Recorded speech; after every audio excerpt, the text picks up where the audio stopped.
अभी आपको हम चेंज ऑफ नरेशन में लेकर चलते हैं, नरेशन चेंज करते हैं। इसमें सेंटेंस आपको पहचानना है। Okay,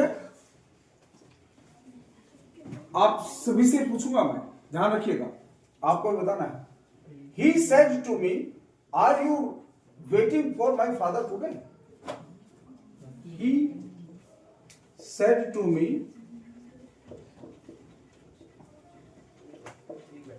are you waiting for my father today? Said to को आस्क्ड में चेंज कर दिया, ही आस्क्ड मी। हमेशा ध्यान रखिए, जब से को आस्क्ड में चेंज करोगे तो फिर ये टू प्रीपोजिशन नहीं लगेगी, जब ऑब्जेक्ट होगा तो नहीं लगेगी। कंजक्शन क्या लगाते हैं? इफ। क्यों लगाते हैं इफ? क्योंकि ये हेल्पिंग वर्ब से इंट्रोगेटिव है।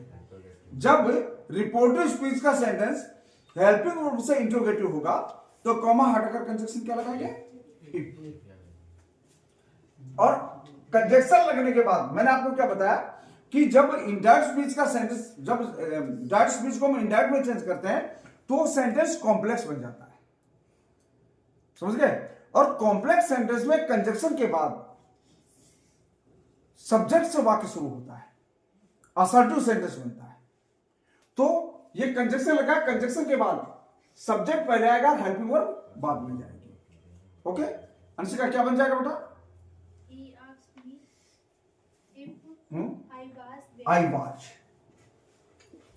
I was waiting for his father then.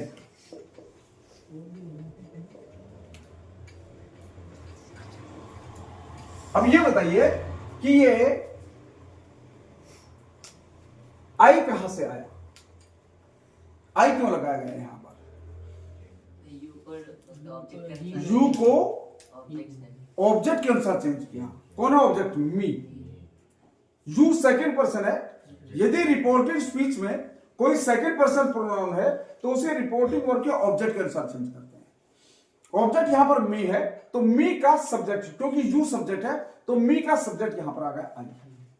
इस मार को हम चेंज करते हैं वाज वर्ब में, वर्ब वही रहेगी फॉर। ये माई प्रीपोजिशन, अब माई क्या है? प्रोनाउन है। ठीक है, तो इसको हम माई कौन से पर्सन का भाई? First person according to reporting verb के सब्जेक्ट के अनुसार। सब्जेक्ट है ही और ये माई है पॉजेसिव, तो यहां पर माई की जगह पे ही का पॉजेसिव आ गया, हिज फादर। और टुडे को हम चेंज करते हैं डेड। ठीक है, दूसरा सेंटेंस देखें। I said to my teacher, sir please explain this stranger again. I said to my teacher, comma, inverted comma, sir, please explain this stranger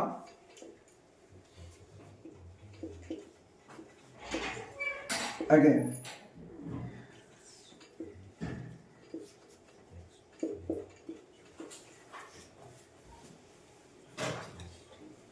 ये सेंटेंस भी कैसा भाई? एक्सक्लेमेटरी। कहां दिखाई पड़ रहा है एक्सक्लेमेटरी? ऑपरेटिव कैसा होता है? ऑपरेटिव सेंटेंस मोस्टली मे से शुरू होता है और वाक्य के लास्ट में एक्सक्लेमेटरी साइन लगता है। जैसे may you live long, may God bless you. तो ये जो सेंटेंस होते हैं इनको हम इंपरेटिव, एक्सक्लेमेटरी क्या है? Operative verb. ये कैसा वाक्य है?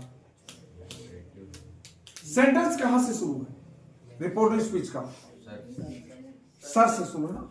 सर क्या होता है? सर एक एडवर्ब होता है संबोधन के रूप में, और उसके बाद प्लीज है। क्यों भाई? कैसा वाक्य है दीपिका? कैसा वाक्य है? इंपेरेटिव है।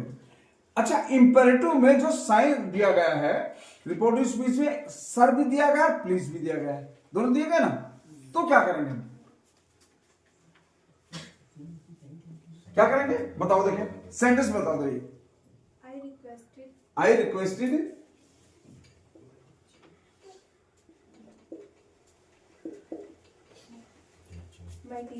माई टीचर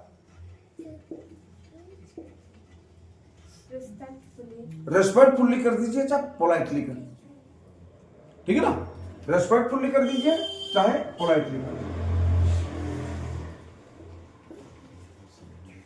रेस्पेक्टफुली या पोलाइटली।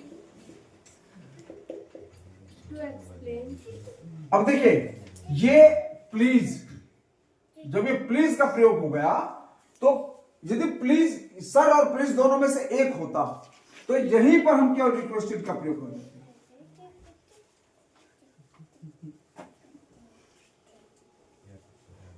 ठीक, यदि इन दोनों में से एक होता तो यहीं पर हम रिक्वेस्टेड का प्रयोग कर देते। ठीक है, इंपेरेटिव सेंटेंस जब होगा तो यहीं पर हम रिक्वेस्टेड का प्रयोग कर देंगे, क्योंकि ये दोनों है तो यहां पर हमको रेस्पेक्टफुली लगाना पड़ा। यदि ये सेंटेंस असर्टिव या इंटरोगेटिव होता तो यहां पर हम असर्टिव या इंटरोगेटिव के अनुसार सेड या टोल्ड या आस्क्ड वगैरह लगाते हैं और वहां पर हम रेस्पेक्टफुली लगाते। अभी एक सेंटेंस हम देखेंगे, to explain that stranger again. यदि दिख रहे हो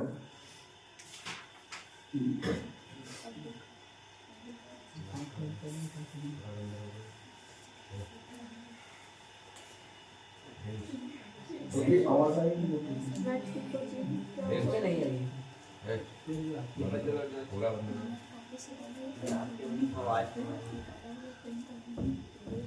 मान लीजिए ये सेंटेंस हम ऐसे लिखे, I said to my teacher comma in commas sir the last stanza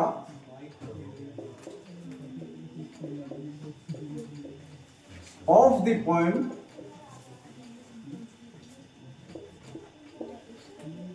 is not clear to me।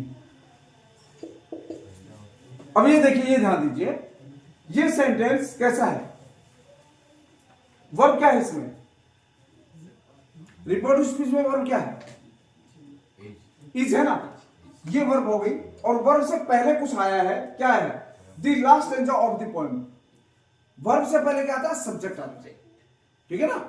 कोई भी नाउन के रूप में आएगा, नाउन प्रोनाउन के रूप में आएगा तो क्या होगा, वो सब्जेक्ट होगा। अब यहां पर ये इज वर्ब है, इससे पहले सब्जेक्ट आया है, ठीक है ना, ये पूरा क्या है, सब्जेक्ट है। दो नाउन्स ऑफ से जुड़ी हुई है, ये पूरा सब्जेक्ट होगा। अब जब असर्टिव सेंटेंस होगा तो क्या करेंगे हम, इस सर के लिए हम किसका प्रयोग करेंगे, क्या बनाओगे बताओ, बताओ क्या बनेगा, नहीं ना, क्योंकि रिपोर्टिव स्पीच का वाक्य असर्टिव है और असर्टिव सेंटेंस है तो यहां पर सेड टू को आप टोल्ड में ही बदलेंगे। I told my teacher respectfully, यहां पर लगेगा I told my teacher respectfully that the last stanza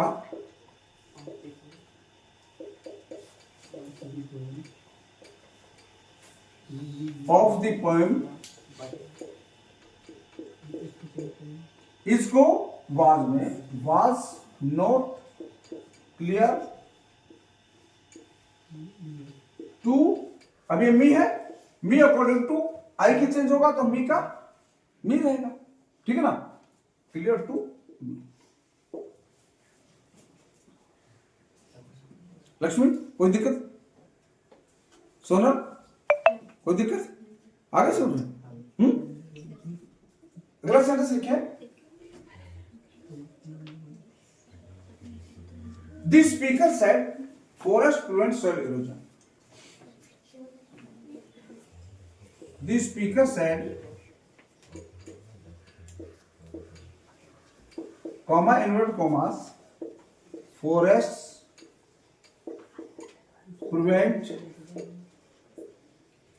soil erosion.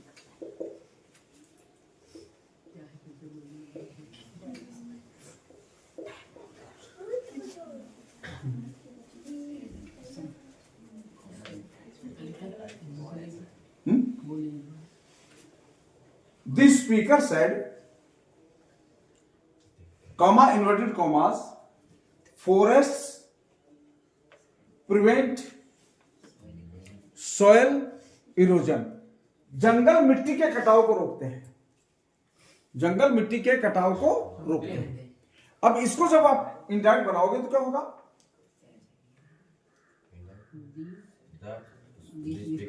हाँ? The speaker said that forests prevent soil erosion. ये कहावत नहीं, सच्चाई है. It is real truth. ना? Soil erosion.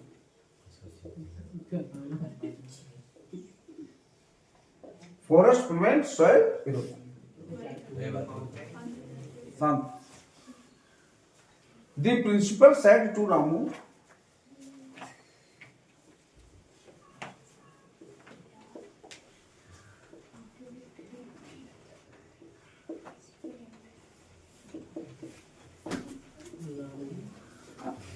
get out of the room.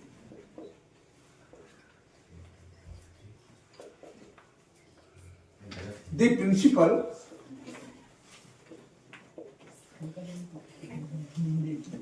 ordered Ramu to get out of the Principal house.